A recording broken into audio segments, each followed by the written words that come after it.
राधे राधे, जय श्री कृष्णा। भक्तों, आज मैं आपसे एक बहुत महत्वपूर्ण बात साझा करने वाली हूँ। रोज़ की पूजा में हमें कौन सी आरती करनी चाहिए?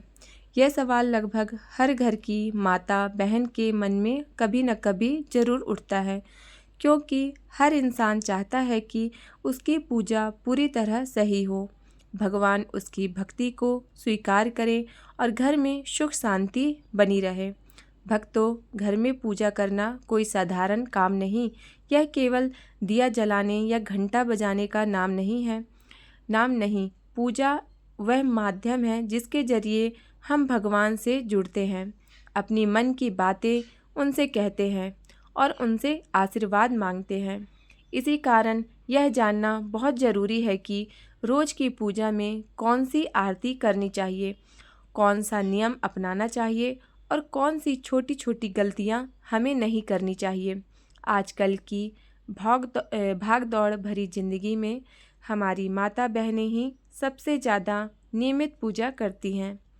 सुबह उठकर घर का काम, बच्चों की देखभाल, खाना पीना, इन सब कामों के बीच भी वे पूजा अर्चना के लिए समय निकालती हैं। ऐसी श्रद्धा और प्रेम को भगवान जरूर स्वीकार करते हैं। पर भक्तों, कई बार ज्ञान की कमी की वजह से पूजा में कुछ छोटी सी गलतियां हो जाती हैं, जिनका हमें पता भी नहीं चलता। आज की यह पूरी बात उसी के लिए है, ताकि हर माता बहन बिना किसी संदेह के पूरी श्रद्धा से सही तरीके से पूजा कर सके। तो भक्तों, आज हम बहुत सरल तरीके से समझेंगे रोज़ कौन सी आरती करनी चाहिए, आरती कब करनी चाहिए, पूजा की शुरुआत कैसे होनी चाहिए, कौन से नियम जरूरी हैं और कौन सी आरती रोज़ करने से घर में बरकत बढ़ती है। भक्तों, हर घर में पूजा का स्थान बहुत पवित्र होता है।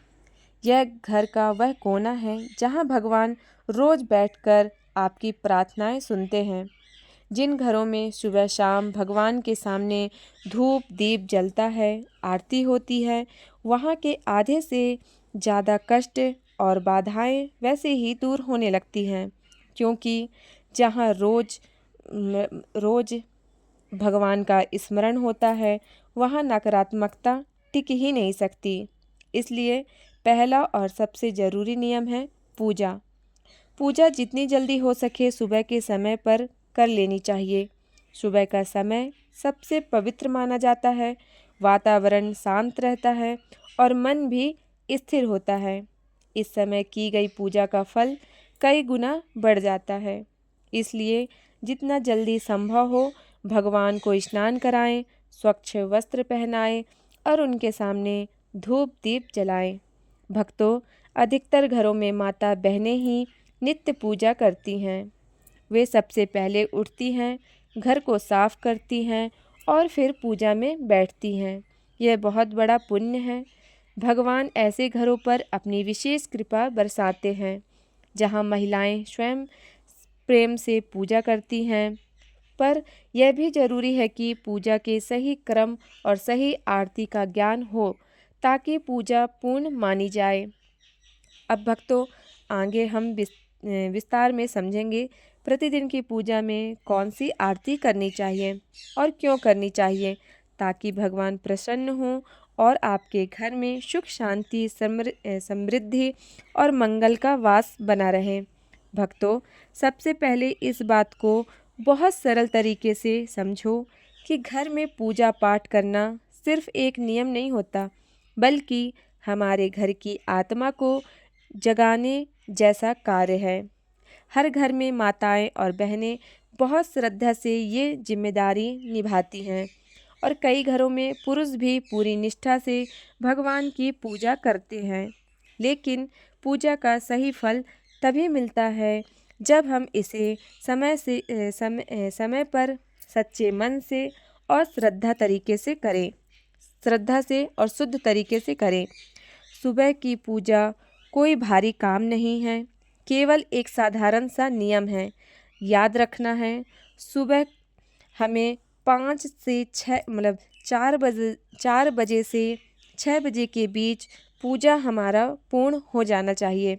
इस समय की गई पूजा घर में शांति, सुख और बरकत को स्थिर करती है और भगवान का आशीर्वाद समय पर प्राप्त होता है। अब भक्तों, शाम की पूजा का महत्व और भी अधिक है। जब सूरज ढलने लगता है और घर में हल्की हल्की सांझ उतरती है, उसे ही प्रदोष काल कहा जाता है।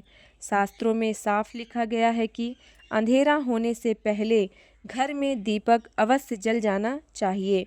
अगर अंधेरा फैल जाए और दीपक ना जले तो नकारात्मक ऊर्जा घर में जगह बना लेती है। लेकिन प्रदोष काल में मंदिर में और घर की चौखट पर दीपक जला देने से घर में देवताओं का आशीर्वाद स्थिर हो जाता है, कष्ट हल्के पड़ने लगते हैं और मन में एक अनोखी शांति उतर आती है। भक्तों, पूजा का दूसरा महत्वपूर्ण नियम कि पूजा हमेशा स्नान करके और साफ कपड़े पहनकर ही करने चाहिए। कई बार लोग जल्दबाजी में बिना स्नान किए भगवान को छू देते हैं या पूजा शुरू कर देते हैं, लेकिन शास्त्रों में स्पष्ट रूप से मना किया गया है। भगवान को पिता के समान माना जाता है, इसलिए उनके सामने स्वच्छ और पवित्र होकर ही जाना चाहिए। अब बात आती है उस बड़े प्रश्न की जो अधिकांश माताएं बहनें पूछती हैं, मतलब उनके मन में ये ख्याल आता है, प्रतिदिन किन देवी देवताओं की पूजा करनी चाहिए। भक्तों, शास्त्रों में पंच देवों की पूजा को सर्वोत्तम बताया गया है। इन पंच देवों में भगवान गणेश, सूर्यदेव, भगवान विष्णु, माता लक्ष्मी और भगवान शंकर शामिल हैं। इनकी प्रतिदिन पूजा करने से घर में सुख, समृद्धि, सुरक्षा, धन वृद्धि और शांति के द्वार खुल जाते हैं।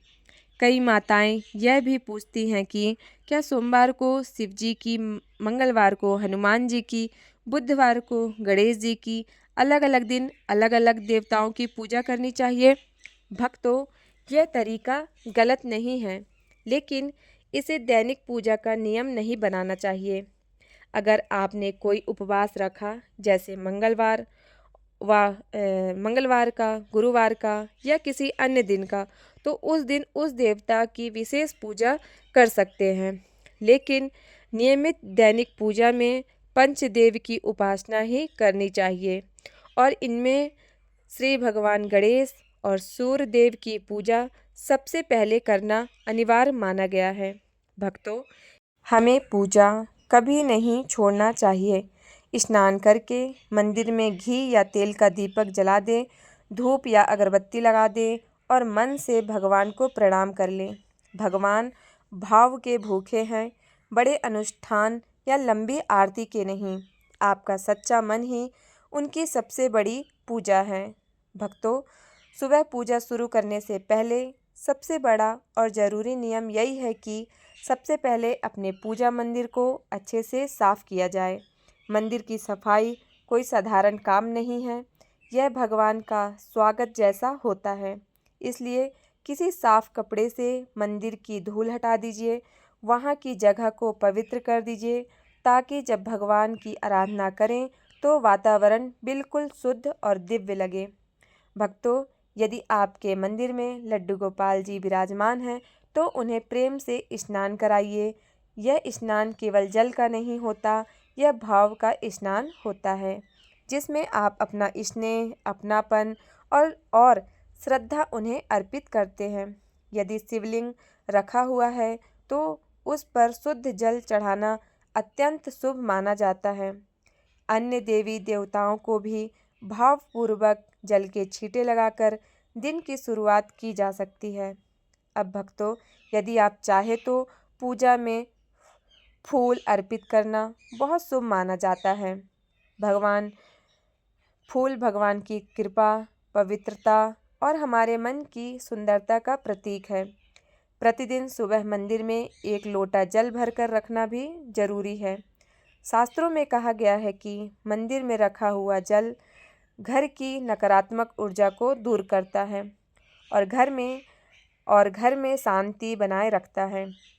यदि आपके घर पर दक्षिणावर्ती शंख रखा है तो उसमें भी प्रतिदिन जल अवश्य रखें। ऐसे शंख में भरा हुआ जल बहुत शुभ और ऊर्जा बढ़ाने वाला माना गया है। भक्तों, अब बात आती है भगवान को भोग लगाने की। प्रतिदिन भगवान को चाहे केवल चीनी, दूध, मिश्री, थोड़ा सा गुड़ भी क्यों ना हो, भोग लगाना ही चाहिए। यह हमारी कृतज्ञता का प्रतीक है। अब जब आरती की बारी आती है तो जो दीपक या धूप आपने जलाई है उसे भगवान के सामने 5 या 7 बार घड़ी की दिशा में घुमाएं। ऐसा करते समय अपने इष्ट देवता का नाम मन ही मन लेते रहें। चाहे तो मन ही मन कोई छोटी सी आरती भी गा सकते हैं। यह नियम विशेष रूप से उन भक्तों के लिए बहुत उपयोगी है जिन्हें सुबह अधिक समय नहीं मिल पाता। सिर्फ दीपक घुमाकर, नाम जाप कर और प्रणाम करके भी भगवान प्रसन्न हो जाते हैं, क्योंकि भगवान पूजा के दिखावे से नहीं, भाव से खुश होते हैं। अब भक्तों, जिन घरों में शालिग्राम जी, लड्डू गोपाल जी हैं, भगवान विष्णु की मूर्ति स्थापित है, उनके लिए एक खास नियम है कि प्रतिदिन भगवान को तुलसी दल अवश्य अर्पित करें। तुलसी माता भगवान विष्णु की प्रिय हैं और शास्त्रों में कहा गया है कि तुलसी के बिना भगवान का भोग अधूरा होता है। यदि संभव हो तो प्रतिदिन लौंग, कपूर की आरती भी करें। आप चाहे तो दीपक में रुई की बाती रखकर उस पर लौंग और कपूर डालकर भी आरती कर सकते हैं। इससे वातावरण शुद्ध होता है और घर की नकारात्मक ऊर्जा तुरंत दूर हो जाती है।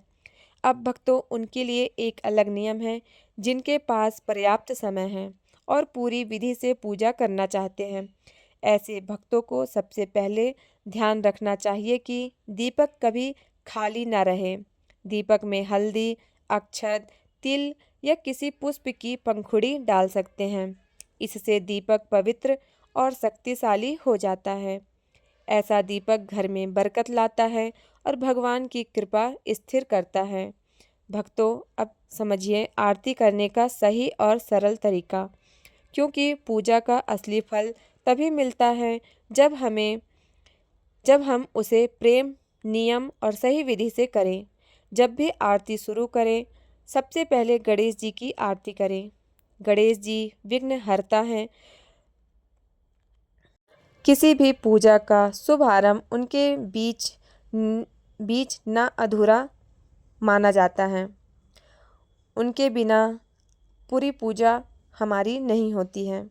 उसके बाद आप जय जगदीश हरे कोई भी सार्वभौमिक आरती कर सकते हैं। लेकिन भक्तों, अगर आपके इष्ट देवता शिव जी हैं, कृष्ण हैं, दुर्गा माता हैं या कोई और देवी देवता हैं, तो पहले या बाद में उनकी आरती अवश्य करें।